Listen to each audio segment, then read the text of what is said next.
इस वक्त हम गाजीपुर बॉर्डर पर पहुंचे हुए हैं। आप देख सकते हैं कि चंद्रशेखर आजाद जी यहाँ पर पहुंचे हुए हैं।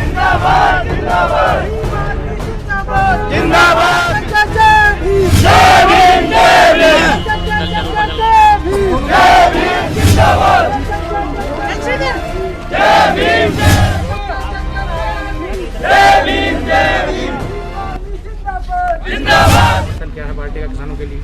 देखिए, मेरा तो किसान आंदोलन को जब से चल रहा है तब से सामने देख लीजिएगा सामने। मगर बड़ी बात यह है कि कोई भी आंदोलन जो है ना, उसकी सफलता इतिहास में दर्ज होती है। तो मैं तो ये चाहता हूँ किसानों का आंदोलन सफल हो, किसान जीते, उनकी मांगे पूरी और वो जीत के यहाँ से वापस लौटें।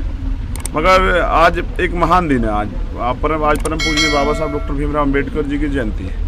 इस उपलक्ष्य में यहाँ किसान बहुजन एकता दिवस मनाया गया है और संयुक्त किसान मोर्चा ने ये भी वो किया है कि भाई संविधान सुरक्षा दिवस भी आज हम मना रहे हैं। तो दुर्भाग्य तो ये है कि जिस सरकार पे जनता ने भरोसा किया वो सरकार जो है आज जनता की सुनी नहीं रही है। तानाशाही जो है ये लोकतंत्र में नहीं चलती है, लेकिन जो चल रहा है वो दुर्भाग्यपूर्ण है। तो प्रधानमंत्री को सोचना चाहिए कि 300 ज़्यादा शहादतें हो चुकी हैं, अब भी वो किसानों की मांग पे जो है कोई उसका हल ढूंढने के लिए तैयार नहीं है। तो ये बुरा है।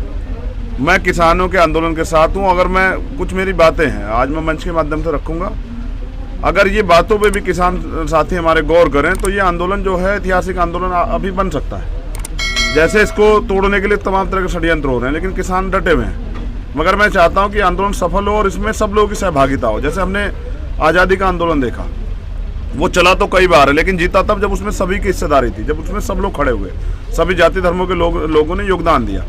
तो मैं भी चाहता हूँ कि इसमें एक बड़ा योगदान हम लोग दें, हम आंदोलनकारी लोग हैं। लेकिन अभी वो सब चीज़ें व्यक्तिगत रूप से नहीं हो पाई। मैं व्यक्तिगत रूप से इस आंदोलन में इन्वॉल्व होकर ये चाहता हूँ कि आंदोलन इतना बड़ा हो कि सरकार को इसके आगे झुकना पड़े, जनता की मांग माननी पड़े। अब देखिए क्या होता है।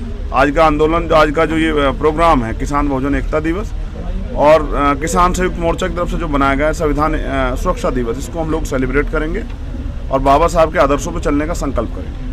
वार्ताओं का दौर जो है पूरी तरह से रुक गया है, कोई बातचीत नहीं हो रही है सरकार के साथ, तो ऐसे में क्या लगता है आपको कैसे हल निकल पाएगा?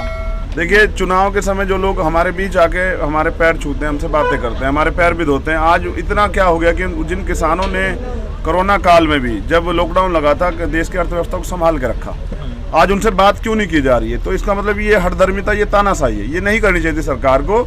लेकिन मुझे लग रहा है कि सरकार ये सोच के बैठ गई किसानों को कुचल देना है।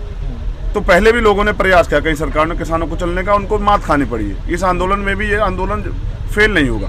क्या आपको लगता है अगर वार्ताओं का दौर शुरू होगा तो कोई हल निकल सकता है?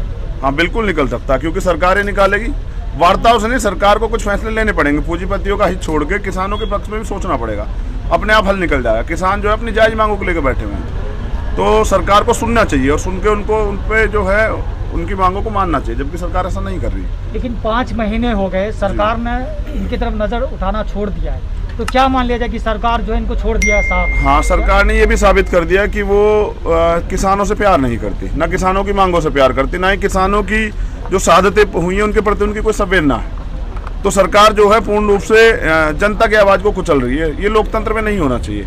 जनता इसका जवाब जो है समय आने पर जरूर देगी। लेकिन अभी मैं चाहता हूँ किसान आंदोलन खूब आगे बढ़े। ये बड़ा आंदोलन है। आज़ाद भारत में 5 महीने कोई आंदोलन जो है बड़ी मुश्किल चला है। एक बार बात आ रही थी कोरोना जो महामारी फैल रहा है, उनका डर किसान को दिखाया जा रहा है। अगर ये डर किसान तक पहुंचा तो क्या ये आंदोलन खाली हो सकता है? ये फेल भी जो है ना, ये सरकार की वजह से हुआ कि जहाँ जहाँ चुनाव है वहाँ देखिए, अभी वहाँ जो है योगी जी और मतलब तमाम लोग जो बीजेपी के रैलियाँ कर रहे हैं बड़ी बड़ी, वहाँ कोरोना नहीं है। और यहाँ जहाँ मैं रात भी था कि लॉकडाउन, नाइट कर्फ्यू, अभी उत्तर प्रदेश में, हम उत्तर प्रदेश में बैठे हैं, अभी पंचायत चुनाव चल रहे हैं, वहाँ कह रहे हैं कि भाई वो धारा 144 में चुनाव होगा, 5 लोग से ज़्यादा नहीं इकट्ठा होंगे, या जो है वहाँ जो चुनाव होगा वो जो है वहाँ रैलियाँ नहीं निकलेंगी। लेकिन बंगाल में निकल रही है, असम में निकली। तो ये बीजेपी जो है ना, कोरोना को महामारी तो है लेकिन उसको हथियार के रूप में यूज कर रही है विरोधियों के खिलाफ। ये नहीं होना चाहिए। लेकिन किसान तो देखो जान की परवाह नहीं कर रहे हैं। 300 ज़्यादा शहादतें हो चुकी हैं और किसान अगर टिके रहते हैं तो मैं विश्वास के साथ कहता हूँ जीतेंगे। ये डरने का भी तो कहीं हाल वैसा ही नहीं हो, साइन बात। देखिए, वो एक षड्यंत्र था। अब किसान नेता ये तय करेंगे, जनता तो उनके साथ है।